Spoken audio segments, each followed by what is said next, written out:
lo dijo en la primera hora. Muy bien, estamos en la recta final de nuestro espacio de noticias. Ayer, creo que fue una noticia inesperada, al menos para nosotros. No sé si para nuestro invitado habrá sido inesperada, pero se conoció ya la sentencia del Tribunal Contencioso Electoral, que da luz verde a una aspiración del colectivo Yasunidos que no es reciente, que había sido negada por el Consejo Nacional Electoral en su momento cuando fue presentada, en 2019 igualmente, y que ahora permitirá acudir a la Corte Constitucional para que sea el organismo que finalmente califique. No sé si es una o varias preguntas vinculadas a la intervención petrolera en los campos IDT en el Parque Nacional Yasuní. Pedro Bermeo nos acompaña, él es uno de los voceros del colectivo Yasunidos y ha sido parte justamente de esta reclamación que, Pedro, corríjame si estoy equivocado, son 8 años de esta reclamación. Bienvenido, buen día. Qué gusto. Buenos días, muchísimas gracias por el espacio. Sí, son 9 años desde que iniciamos el proceso en el 2013. Correcto. ¿Le cogió de sorpresa la decisión de ayer del Tribunal Contencioso? A ver, bueno, yo creo que sorpresa en el sentido de que una y otra vez, de manera sistemática, el poder electoral, el sistema judicial ha fallado vulnerando nuestros derechos, ¿no? Finalmente hay un poco de justicia luego de la sentencia de la Corte Constitucional que establece que el Tribunal Contencioso Electoral tenga que volver a hacer una sentencia con los jueces suplentes, ¿no? Esto es un proceso sumamente largo y complejo de 9 años. Precisamente, y ahí es cuando yo quería plantearle que pongamos en contexto este tema. ¿Por qué pasó tanto tiempo finalmente para este pronunciamiento? Bueno, a ver, para hacerlo súper rápido, en el 2013 el colectivo Yasunidos, cuando se cancela la iniciativa Yasuní ITT, plantea la primera consulta de iniciativa ciudadana, es decir, de iniciativa popular, es decir, que no es convocada por un presidente o por una asamblea o una entidad del Estado, sino directamente desde el pueblo, ¿no es cierto? Para esto necesita recoger un número de firmas que en ese momento eran 583,000, desde el 5% del padrón electoral. Ahora, por ejemplo, se está recogiendo firmas en Quito para otro proceso, para que no haya minería en Quito, ¿no es cierto? Entonces, como este proceso se hizo a nivel nacional, el tema del Yasuní. En este sentido, en el 2013 se hizo la recolección de firmas, se recolectaron 756,623 firmas, para ser exactos, de las cuales fue anuladas arbitrariamente alrededor del 60% de las firmas.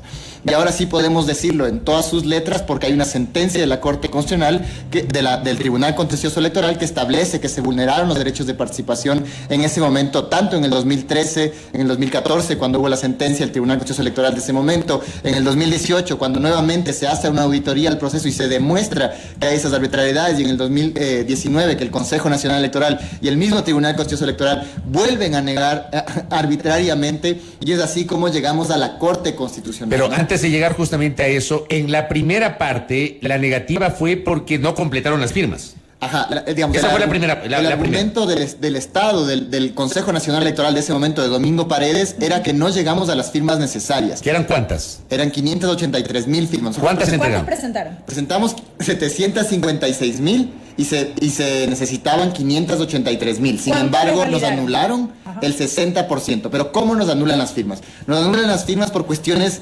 totalmente arbitrarias, ilegales e inconstitucionales, como por ejemplo el gramaje del papel, el tamaño del mismo, el color del esfero, el orden de los nombres, cuando eso de ninguna manera está establecido en la ley o en la Constitución. La ley, el Código de la Democracia, establece 3 requisitos que son sumamente sencillos, que es los nombres, la firma y el número de cédula, nada más. Cualquier requisito aparte de estos es inconstitucional, es ilegal. Y por esa razón, y no solo esta, sino hay muchas otras, como por ejemplo que nos establecieron justamente todo estos requisitos y otros más durante el proceso de recolección de firmas. Es decir, se vulneró nuestro derecho a la seguridad jurídica, porque cuando nosotros estábamos recogiendo las firmas, nos cambiaron las reglas de juego y nos pusieron más requisitos, hicieron más complejo la recolección.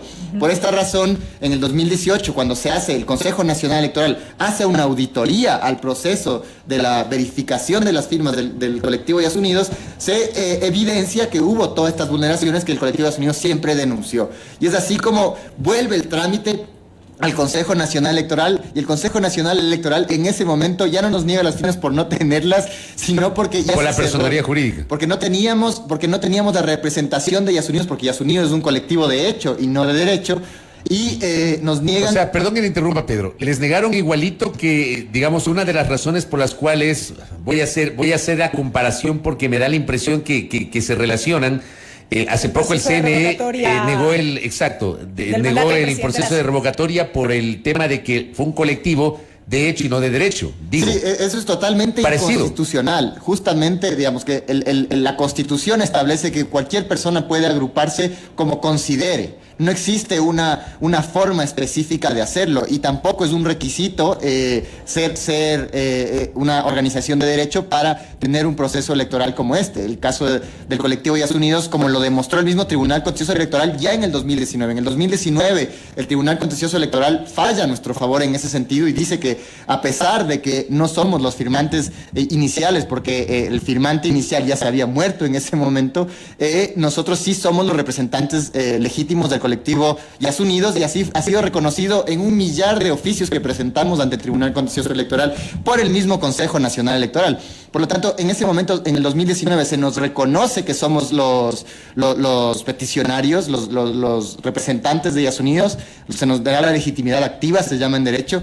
Sin embargo, se nos niega en ese momento la consulta porque se decía que ya se cerró el trámite en el 2014.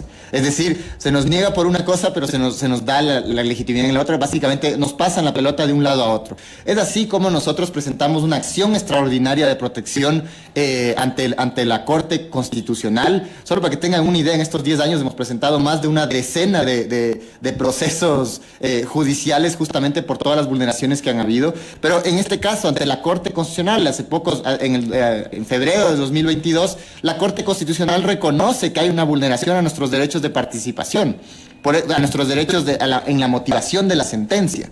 La Corte establece que se vulneró el debido proceso al redactar esta sentencia porque no recoge el informe de auditoría hecho por el mismo Consejo Nacional Electoral donde dice que hay la vulneración de nuestros derechos. Y es así como la Corte Constitucional le dice a los suplentes del Tribunal Contencioso Electoral: hagan una nueva sentencia. La anterior sentencia se anula, ustedes hagan una nueva. Y esa es la que justamente fue notificada el día de ayer. La sentencia del día de ayer reconoce que hay una vulneración a nuestros derechos de participación, no solamente el colectivo Yas Unidos, esto es importante decirlo. Esta consulta popular es de todos los ecuatorianos, es porque recolectamos las firmas necesarias para llegar a una consulta popular y por lo tanto todas las personas que firmamos por esa iniciativa fueron sus derechos vulnerados, al igual que todas las demás, porque tenían el derecho a ser consultadas. Y ese es el derecho que se nos arrebató en el 2014 y que ahora finalmente el Tribunal Contencioso Electoral lo reconoce y ordena al Consejo Nacional Electoral que nos dé el certificado de legitimidad democrática, es decir, que nos dé el certificado que cumplimos con el requisito de que tenemos las firmas necesarias y se siga el procedimiento ante la Corte Constitucional. Correcto. Comprendido todo este antecedente, Pedro, yo sí quisiera hacer referencia a un tuit que circuló el día de ayer a propósito de esta decisión del tribunal. Dice: piensa mal y acertarás. Reviven a los Yas Unidos que han estado calladitos, cito textualmente, estos últimos años para que sean tontos útiles y le den algo de aire a la consulta de Lazo, a la consulta popular que busca impulsar el gobierno. En política no existen las coincidencias. Y como ese tuit se han generado algunos que asocian el momento político con esta decisión del Tribunal Contencioso Electoral. Por eso en el inicio yo decía, fue inesperado. Pues yo creo que por ahí se sustenta. Como te digo, de ninguna manera ha sido inesperado este discurso de que el colectivo Yas Unidos ha estado muerto. Es totalmente falso, que probablemente no salgamos en la prensa como salíamos en ciertos momentos cuando a la prensa le convenía que salgamos. No quiere decir que no existamos. Es decir, nuestras acciones han seguido sucediendo durante todos estos 9 años, tanto en el territorio como también acá en todas nuestras acciones legales, que como digo, hemos presentado más de una decena de acciones y que una de ellas justamente está ante la Corte Interamericana de Derechos Humanos y que fue la audiencia hace 15 días, ¿no? Y que va a parar la actividad extractiva no solamente en el bloque 43, sino en todos los bloques que justamente son el territorio ancestral de los pueblos guaraní. Ahora, respondiendo solamente a tu pregunta, me parece importante decir que si a alguien no le conviene esta consulta popular es al gobierno de Lazo, ¿no? El gobierno de Lazo ha sido justamente uno de los perpetradores del genocidio que está sucediendo en el Yasuní. Es decir, ellos son quienes más han ampliado la frontera extractiva en el bloque 43, son quienes están iniciando las actividades en Ixpingo, que es el corazón del Yasuní, y que es justamente lo que buscamos parar. Entonces, el gobierno de Lazo ha tenido, se conoce, es público el decreto 95, que justamente lo que busca es duplicar la extracción petrolera, y en esos lugares, el único lugar en el Ecuador en donde hay cómo duplicar la extracción petrolera es extrayendo de las reservas que están en el Yasuní, en territorio de los pueblos aislados. Entonces, si a algún gobierno no le conviene esta consulta popular, es al gobierno de Lasso, ¿no? Es evidente que se va a intentar manchar el nombre de Yasunidos diciendo que esto es, que somos unos tontos útiles o que Lasso nos va a estar utilizando. Yo quiero ver la respuesta de Lasso ante esta consulta, ¿no? Que le ha negado una y otra vez, que el mismo gobierno, a pesar de todo su discurso, en un momento en que iba a apoyar la iniciativa, ha hecho una serie de acciones que justamente demuestran todo lo contrario, ¿no? Entonces, definitivamente creo que la política petrolera de Lasso es la misma que la de Correa y la de Moreno, extraer hasta el último recurso de petróleo posible, y que justamente, como digo hace unos minutos, se ha concretado en el gobierno de Lasso. Nada más a propósito de este silencio al que se hace referencia en ese mensaje y lo que tú ya señalabas, yo quería acotar que quizá esta interpretación, esta reflexión se deba a que no se ha visto, o no lo sé, a ciencia cierta, una postura por parte de Yasunidos respecto de los últimos episodios que hemos vivido en el país, como por ejemplo lo fue el paro nacional, se me ocurre, quizá a eso se deba. Bueno, el colectivo Yasunidos ha estado participando en el paro nacional activamente durante todos estos lados, y es justamente donde nos critican ahora por el otro lado. Nos han cambiado el nombre a un nombre súper bueno que es ya Subsidios, ¿no? Y eso es justamente porque apoyamos al movimiento indígena justamente en estas reivindicaciones, que en este último paro uno de ellas justamente ha sido la moratoria petrolera y minera, ¿no? Entonces, definitivamente creemos que digamos, este discurso por parte de ciertos grupos vinculados con el correísmo en decir que nosotros estamos silenciados es totalmente falso, y que de ninguna manera tenemos una alianza con Lasso o con el gobierno, sino más bien todo lo contrario. Lo que pasa es que seguramente esos sectores críticos con ustedes no les ven probablemente, o interpretan que ustedes no están muy activos. Sí, con el mismo vigor que antes, probablemente. Pedro. Sí, claro, como yo decía, eso, digamos, tiene más una vinculación directa con lo que la prensa en ese momento le convenía, ¿no? Recordemos que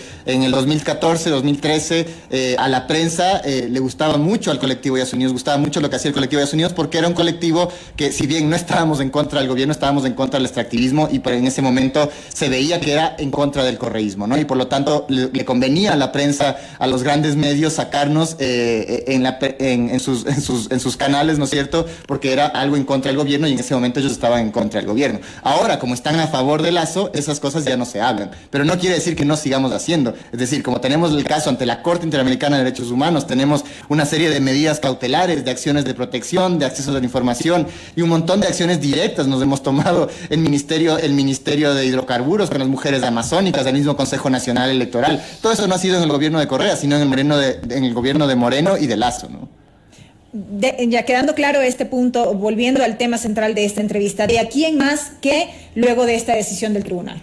Bueno, el proceso, digamos, que viene ahora es que el Consejo Nacional Electoral, como lo dispuso el Tribunal Contencioso Electoral, nos dé el certificado de legitimidad democrática. Con eso pasamos a la Corte Constitucional, que tendrá que hacer un análisis previo de constitucionalidad. Recordemos que este proceso, una de las cosas más que hizo en ese momento el gobierno de turno para detener la consulta fue cambiar el orden que establece la Constitución sobre cómo se debe analizar la consulta popular. Es decir, en vez de que se nos analice la consulta popular previo a la recolección de firmas, lo que hizo la Corte Constitucional es decir, no, primero recojan las firmas y luego les analizo si es constitucional. Esto ahora la Corte ya ha hecho un nuevo dictamen, se ha alejado de este precedente constitucional y ha dicho que este precedente vulnera los derechos de participación, porque justamente podría llegar el caso de que nos diga no se puede hacer la consulta porque es inconstitucional. Eso ya lo ha dicho esta misma Corte, por lo tanto esperamos que actúe en derecho y haga justicia a este proceso que fue vulnerado sistemáticamente en diferentes órganos del Estado, como digo, la Corte Constitucional, el Tribunal Contencioso Electoral y el mismo Consejo Nacional Electoral,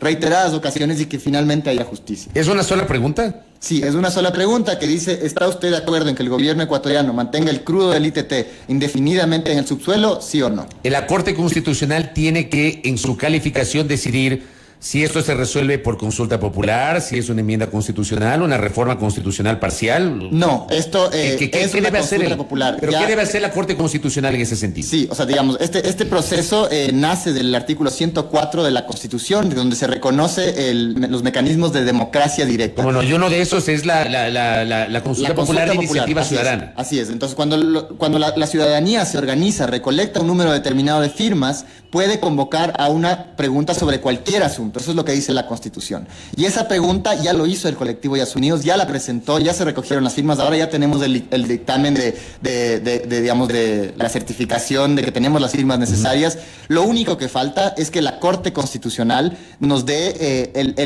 haga este análisis de la constitucionalidad de la pregunta. Es decir, si la pregunta fuera, ¿está usted de acuerdo en mantener el crudo del Yasuní ITT indefinidamente en el subsuelo porque hay animalitos y para salvar la naturaleza? Podría ser interpretado de una manera, que favorece a una respuesta, ¿no es cierto? E induce a que respondas positivamente. La pregunta del colectivo de Asumidos ha sido sumamente clara, está muy bien hecha, ¿no? Y dice, ¿está usted de acuerdo en mantener ¿está usted de acuerdo en que el gobierno ecuatoriano mantenga el crudo del ITT indefinidamente en el subsuelo? ¿Sí o no? Entonces, no está tomando una postura. Por lo tanto, es totalmente constitucional y ahora esperamos que la Corte, como decía antes, lo resuelva ya a justicia en este caso, que va 8 años retrasado, no por el colectivo de Unidos, sino por las diferentes entidades del Estado que han vulnerado sistemáticamente nuestros derechos. De prosperar este proceso tal y como lo explicas, ¿cómo sería luego? ¿Podría esta consulta popular que ustedes impulsan, podría o debería empatar con la consulta del gobierno? ¿Cómo estamos en tema de plazos? Bueno, yo más que con la consulta del gobierno buscaría que empate con las elecciones seccionales, ¿no? Lo que pasa es que también en el radar podría ser que la consulta del gobierno empate con las seccionales. Claro, no se sabe. Imagínese usted. Puede ser antes, puede ser en las mismas elecciones seccionales. Yo creería que lo mejor sería que todo lo que se vaya a hacer, a consultarse en un mismo espacio, no necesariamente porque sea lo mejor para políticamente para nosotros, ¿no es cierto? Porque a mí, me preocupa mucho. Por un tema de optimización de recursos, quizás. Así es, pero por un tema de optimización de recursos es lo mejor, ¿no es cierto? Que no se hagan 2 consultas a nivel nacional, que no se hagan muchas elecciones, sino que se haga una sola. Entonces nosotros, por eso también aprovecho el espacio para exigir al Consejo Nacional Electoral que cumpla con el plazo de máximo 15 días y si es posible en menos tiempo, para que resuelva esto del dictamen necesario para las firmas y que pasemos a la Corte para que haga también lo propio, ¿no? Creo que eso es lo importante en este momento, que la consulta popular sea en una sola elección y que no se hagan varios espacios que terminen costando más al país. Ahora, yo me acuerdo que en el 2013, cuando la Asamblea Nacional aprueba la intervención petrolera en el Parque Nacional Yasuní, una de las cosas que los voceros del gobierno de la época recurrentemente presentaban como argumento para defender esta decisión del Ejecutivo de la época era que imaginemos el Parque Nacional Yasuní como una cancha de fútbol. La cancha del Estadio Olímpico Atahualpa. Y yo me acuerdo clarito que ese era el ejemplo. La cancha del Estadio Olímpico Atahualpa. Que la intervención equivale a poner una hoja A4 de papel bond en una esquina de la cancha del Estadio Olímpico Atahualpa. O sea, que esa era la afectación en el Parque Nacional Yasuní. Yo le pregunto a Pedro, 9 años después, ¿fue así? ¿Es así o no? No, definitivamente no fue así. Tal como nosotros lo denunciamos en su momento, se ha utilizado la misma tecnología que utilizó Texaco. En ese momento nos hablaban de que no iba a haber carreteras, que iba a ser todo helitransportado. Recordarán que nos decían que no iba a haber ruido, que no iban a haber generadores eléctricos, que no iba a haber mecheros, que iba a ser una tecnología de punta. A pesar de que eso está incluso en la misma declaratoria de interés nacional como una condicionante, no se cumple. La Asamblea Nacional no da cumplimiento, no da el seguimiento del cumplimiento de esta declaratoria y se utiliza la misma tecnología que utilizó Texaco para el destruir el norte de la Amazonía ecuatoriana, como ya que sabemos todas las personas que vivimos en este país. Entonces, definitivamente, el gobierno ecuatoriano ha usado la misma tecnología que destruye la naturaleza, que contamina y que más que nada, es importante decirlo, aquí estamos hablando de seres humanos, hablamos de personas que tienen los mismos derechos que nosotros y que deben ser protegidos porque nuestra misma Constitución lo establece. El artículo 57 dice que los territorios de los pueblos en aislamiento debe estar vedada toda tipo de actividad extractiva. Y eso es justamente lo que estamos diciendo en este caso y en los casos que estamos a nivel internacional, como decía hace un momento, ante la Corte Interamericana de Derechos Humanos. En términos generales, Pedro, ¿con qué realidad nos encontramos? hoy en día, en la actualidad y transcurridos estos 9 años que han venido en esta lucha? Bueno, eso es súper importante porque también nos hablaban, ¿no es cierto?, del 1 por 1000, luego en una consulta falsa, digamos, tramposa en el 2018 se bajó, ya no era el 1 por 1000, sino solamente 300 hectáreas, ¿no es cierto?, las que supuestamente se iban a afectar. Esto ya se ha demostrado, el colectivo de Geografía Crítica, por ejemplo, ha hecho un análisis con la Defensoría del Pueblo, donde se hizo una serie de inspecciones y se demostró que están afectando ya en ese momento, que era en el 2019, si no me equivoco, alrededor de 600 hectáreas, es decir, más del doble de lo que estaba autorizado, eso sin contar todos los otros bloques petroleros que ya están en el Yasuní, porque esto es importante decirlo, el bloque 43 es uno de los 9 bloques que están en el Yasuní, hay alrededor de 15 en toda esta región del Yasuní, ¿no? Está el bloque 31, el bloque 43, el bloque 16, el bloque 17, el bloque 14, 55, 61, 66, es decir, pensar que no está intervenida esta zona es un mito, solo es necesario meterse al internet, buscar bloques petroleros en el Ecuador y van a ver, digamos, cómo está esta zona rodeada de bloques petroleros. Tal es así que nosotros más que pueblos en aislamiento decimos pueblos encarcelados, ¿no? Pueblos rodeados de actividades extractivas y eso es justamente lo que está causando el exterminio de estos pueblos. De los pueblos aislados son los pueblos que han hecho el Yasuní el lugar más biodiverso del mundo. Lo que dicen los expertos antropólogos es que tienen una relación directa con la naturaleza y esa relación directa es la que ha hecho, no solamente ha cuidado la naturaleza, sino que la ha promovido. Es decir, la biodiversidad del Yasuní es una biodiversidad que no hay en ninguna otra parte del mundo, ¿no? Y esto cuando vivimos una crisis climática, ¿no?, en donde vemos desastres naturales en todo el mundo, de